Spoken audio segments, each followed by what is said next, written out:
Hello. I guess we're at that time of year where the lighting is very weird. The sun is having a very strange position. Despite the fact that I have two big lights right here, it's not having an impact.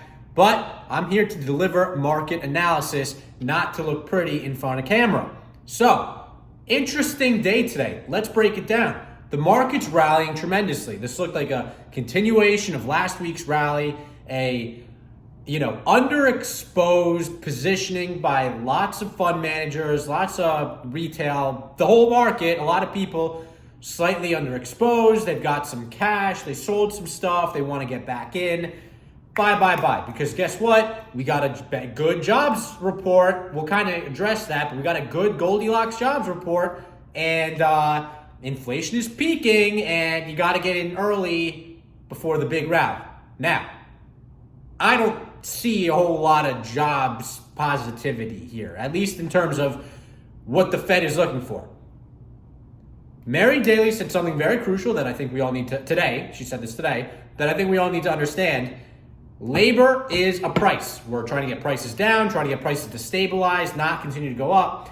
Labor is a price. Wages are the price of labor. If you are a capitalist, capital owner who has a business and has had to hire employees or pay people to do things for you, you understand this very well. Labor is a price, or wages are the price of labor. So she said, as the other Fed members said, oh yes, it's good that we're beginning to see, wage increases begin to slow down. However, that's one part of what they're saying. The market has taken that one fact, that one piece of information, and running to the moon with it. Over here, we eat.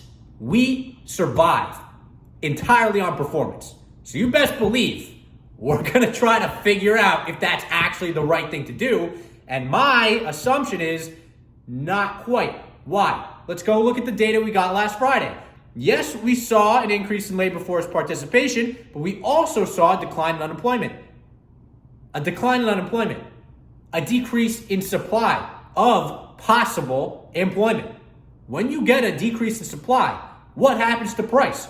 It goes up. So, yeah, we saw then that wage increases slowed, but the fact that unemployment came down does not give me, total peace of mind to believe that that trend is guaranteed to continue and has no chance of reversing. It might reverse, it might continue. It might continue if the Fed continues to raise rates, if interest rate stays high, if the economy slows. These are not beautiful things that need a mega rally. Okay? There's another leg, another side to this story. We're not done here. The whole situation, the tightening, the dealing with inflation, we're not done with it yet. We're just getting into the consequences of the action of getting, going from a tremendously stimulative environment to a very restrictive environment. It is a very restrictive environment. Now, icing on the cake here. The Fed has never talked about this, but best believe they're paying attention to it because this is their piece of data that the New York Fed released today. Slight tangent before I get to that piece of data. We all hear about the Fed talk about inflation expectations. Mary Daly said today that inflation expectations are incredibly important, and she would be very concerned if those picked up. You know what picked up today? While the market's rallying off wages coming down or not increasing as much as they thought, expectations, whatever that means. Income expectations are at a data collection series all-time high today, 4.6%. That is high. That is higher than the wages that increased previously. So people are expecting their wages to increase. They're going to go to their bosses. They're going to ask for a raise. Whether or not they get it, I don't know, but that's what's happening.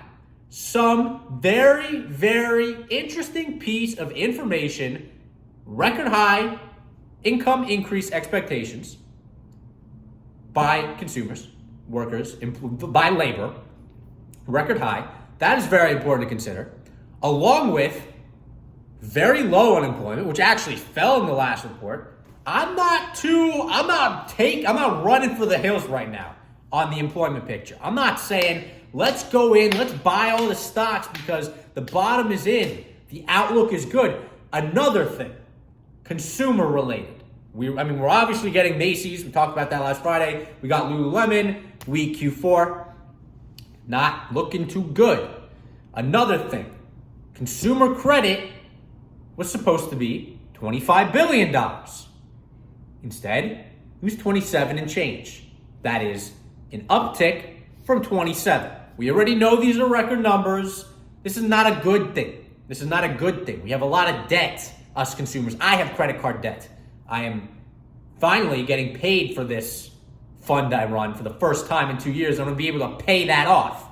But not everyone's in this kind of position where they can pay off their credit card debt. They might have maxed out credit cards and can't spend anymore because they are at record credit card debt. At the same time, the economy is going into recession. Unemployment should be going up. It's not. The Fed wants it to. The market wants it to, but it's not going up. I don't know if credit's going to be as available as it was the past several years. Something to consider. So while the market was okay, we obviously reversed. Once Bostic said, what did he say? Oh yeah, guess what? That he was gonna err on the side of over tightening. Okay, this guy spoke Thursday, he spoke Friday, and he spoke today. As far as I'm aware, the only member to do all three. Guess what? A lot of people, the people buying stocks today, everyone said, oh, everyone's so negative. I'm hearing way more optimism. I'm hearing very few people as pessimistic, or I'm not necessarily pessimistic, just avoiding being bullish. I'm not pessimistic on America. I'm not saying the country's going to collapse. I'm just avoiding being bullish. That's all I'm doing, avoiding being bullish on certain areas that have been extremely overpriced and I think have more correction to go. Anyways, Bostic comes in 3 days in a row. He says they're going to err on the side of over-tightening. We heard that before, but for some reason, people decided to ignore it and forgot or whatever it is. We made a video last week, talked about the market's short memory. I think that might have been our Friday video. Anyways, they heard that, and it seems to be carrying through right now. We'll see if Powell reiterates that tomorrow. I think he should and or will. Obviously, it's entirely possible he doesn't. Obviously, it's totally entirely possible that he is misinterpreted. That has been happening regularly by all these Fed members. The market is just not comprehending it, and they need to be very, very clear and specific and say that they will err on the side of over-tightening. They are deliberately saying they're going to do too much. So all your expectations of they're going to cut, the market's currently priced for cuts apparently. They're going well into 2024 with 5% plus. The Fed funds futures below 5%. Cuts end of this year or whatever. So there's more to come. And I'm just going to talk about this interest rate thing because it's very easy to brush it off. I don't really buy bonds. I assume a lot of you guys don't buy bonds. Let's say that you're getting 5% interest rates across the board. 5% interest rates across the board. U.S. Treasury, 20-year Treasury, 5%. It's not. It's like 4 something. It was at one point very high compared to the rest. But 20-year Treasury, hypothetical situations at 5%. If it's at 5%, if you're collecting that 5% every year, that is the same, essentially, in terms of cash flow as a 20 PE stock. So for taking absolutely no risk, because let's not forget, stocks have risk. They are susceptible to the business cycle. They are susceptible to competition. They are susceptible to various swings that can adjust earnings. So for taking absolutely no risk, and you can get the same return of cash that company at 20 PE will. Now that company at 20 PE, you can own a 20 PE company. You're not going to get that cash. You're not going to get that cash. They're not giving 100% of their earnings away in dividends. So think about that for a second. the end of the day, we are giving money to get money. And we want to get money. And we want to get money. Simple as that. So if hypothetically the 10-year treasury were 5%, that would be the same as if you got 100% of the earnings of a 20 PE stock. Now, obviously, hold on. Obviously, a 20 PE stock has assets also associated with it. So you pay off, the loan comes, you get the interest. You get essentially 100% return. You get your money back at the end. You don't have anything.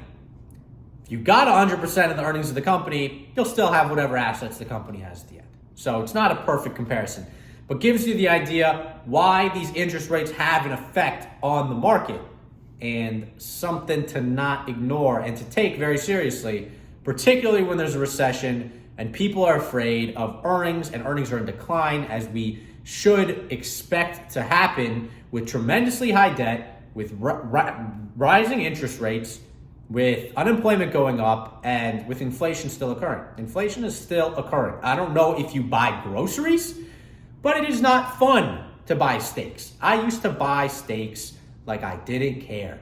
Now I care a little bit more than I used to. So that's today's video, and until next time, peace out.